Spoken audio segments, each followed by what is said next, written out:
So I want to talk about this. I want to do a Rotary aha moment, and I just have to figure something out. There we go.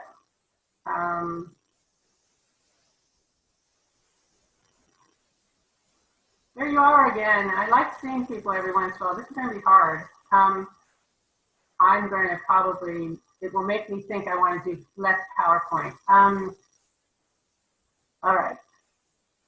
So I know, I mean, I'm joking a little bit, but I know some of you that don't know me or haven't known me very long or don't know what I've done or where I come from are probably asking the question about, you know, why her, why now, why is she our president? And I just have to say that my two older brothers that you saw in the photos have been asking that question since the day I was born. And we have a whole year to unpack some of that question as well as some of the photos that I showed you. But meanwhile, I wanted to share my Rotary aha moment with you. And so what is a Rotary aha moment? And it's not necessarily when we join Rotary. It could be, but it's not necessarily that. But it's a moment when we realize that serving other people is our calling and we actually start to do the work. It's a moment that reaffirms why we are Rotarians.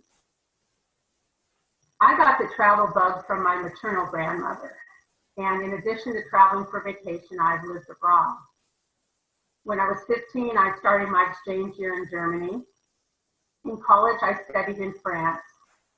And when I turned 50, I was in the middle of my Peace Corps service in Botswana. I became an honorary member of this club in 2011, a few months before I left for my tour. And you knew I couldn't become a member then, but you provided support to me in my venture by making me an honorary member, and I really appreciate that. My first official Rotary Club was the Lobatse Club in Botswana. I lived almost equidistant between two of only 4 clubs in the country.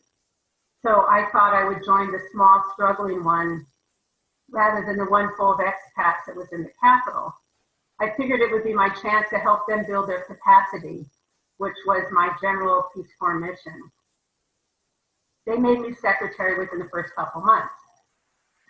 We did clothing drives, food drives, and we also tried to recruit members in a culture where people were either government employees who were often transferred around the country, or they were struggling to make a living and didn't feel they had time for this kind of thing.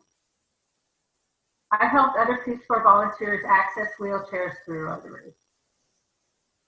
In many places in the world, something as simple as being able to walk determines what your life will be. Children who couldn't walk didn't go to school.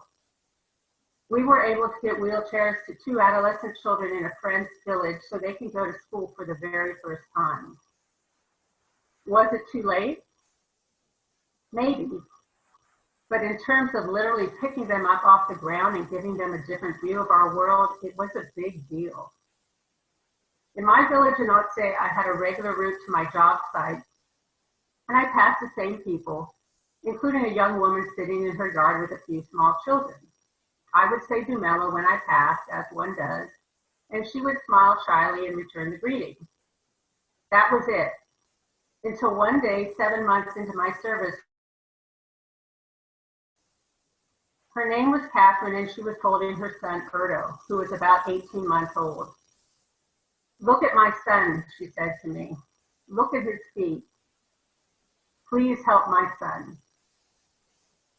The boy had severe bilateral clubfoot, and you saw his photo in my slide presentation.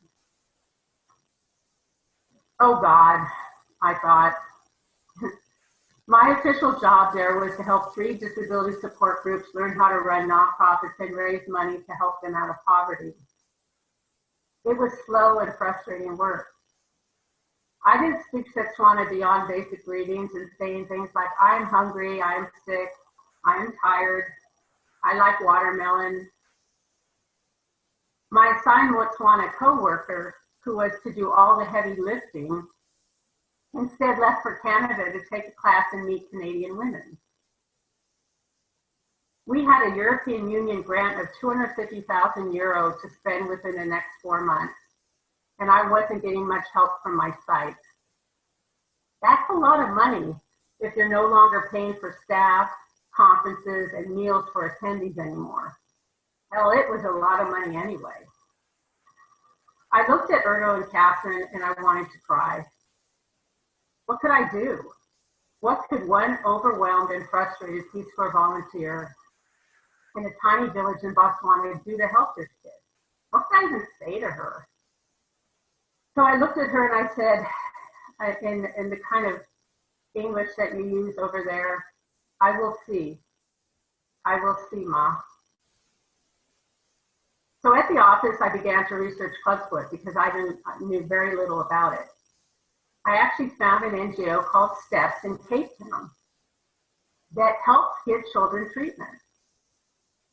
Even South Africa felt very far away to me, but it was the closest faraway place I had. So I reached out. Now, if I had been a regular human and afforded a car and real income, things would have moved differently, but probably not much faster. We still had to get Erdo a passport, and we had to raise money to get him to Johannesburg for treatment. And that is if a doctor even agreed to start treatment. It was almost too late for him, since by the time he would make the first trip, he would be 2 years old. This treatment was best the younger it was done. Peace Corps volunteers are not allowed to raise money, so officially I turned to you and other friends and I encouraged donations directly to STEPS. And officially that is how it happened. Quickly, very quickly, we raised over $2,500 to cover travel costs and treatment, thanks to all of you. Treatment required Catherine to take Erdo to Joburg every week for 8 weeks. He would have casts put on up to his upper thigh on both legs, and she would have to carry him on her back anywhere she went with him.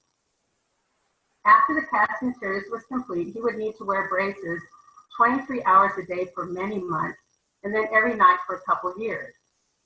I worried whether she would be able to do it. I went with them on the first trip. It was 8 hours on a bus that stopped every 2 hours for food and restrooms, and drove about 45 to 50 miles per hour over deeply rutted roads the rest of the time. The doctor agreed to treat Erdo, and he actually casted his chubby little legs right then and there before we turned around and took another 8-hour overnight bus trip home. That was a really hard trip. Erdo didn't understand what was going on. He had these casts on his legs. He might not have, it wasn't comfortable. He was fidgeting, he was upset, and all I had with me to entertain him the whole time was this bracelet. And I think this bracelet really saved that trip. But so that's how we got through that trip back home. I ended my tour early, and so I wasn't there to see them through this treatment. But I needn't have worried about Catherine. Botswana women don't coddle their children, but she loved her son and they both did the work. Erdo is now 10 years old and in school. He runs and plays with other kids. Their lives continue to be very hard, but not because of a treatable birth defect. So, what can one person do to make a difference? Maybe nothing, or maybe more than you can ever imagine when you unleash the power of Rotarians. My most powerful Rotary moment wasn't just getting him treatment. It was when this club made it happen. It was the power we have when we work together. So I ask you today, what is your aha moment? And are you ready for another one? I really hope so. Let's do this.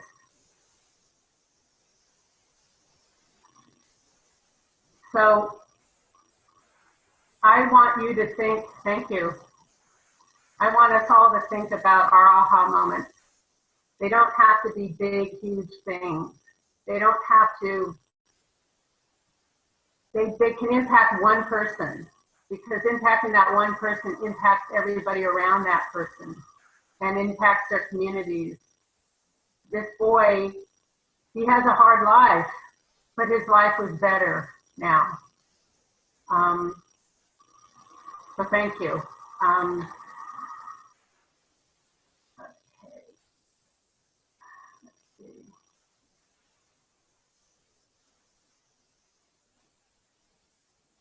So I don't know why it all goes back there. So the other thing hold on.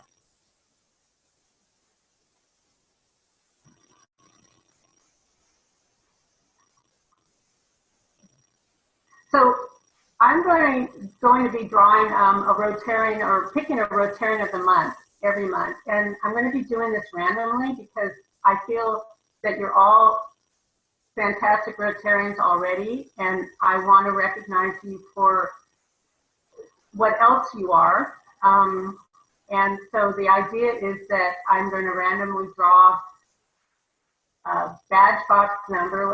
We've got this, I know you missed the badge box. Remember the badge box? Wasn't that fun? But it has this number, and you all have been assigned a number. So I'm going to randomly pick a number, and you're going to have the opportunity to show me something. Show me something in the community. Just show or tell me something, and teach me something. And then you'll be able to provide a presentation at an upcoming meeting so you can share that with the club. So July's Rotarian of the month is, I'm picking up my phone and I'm going to my random number generator, and I'm picking one between 1 and 73. And I'm going to generate the number, and the number I generated was 70. So the Rotarian of the month is Carol Vandermeer. Woo, Carol, yay. So Carol, so that will be an opportunity for you, yes, to teach me something, show me something, tell me something, and then share it with at another meeting, and we'll figure out the logistics of doing this. I look forward to having you be able to share something about yourself that isn't about your Rotary exploits, but is about all the other stuff that we know you do. So, so yay, that will be fun.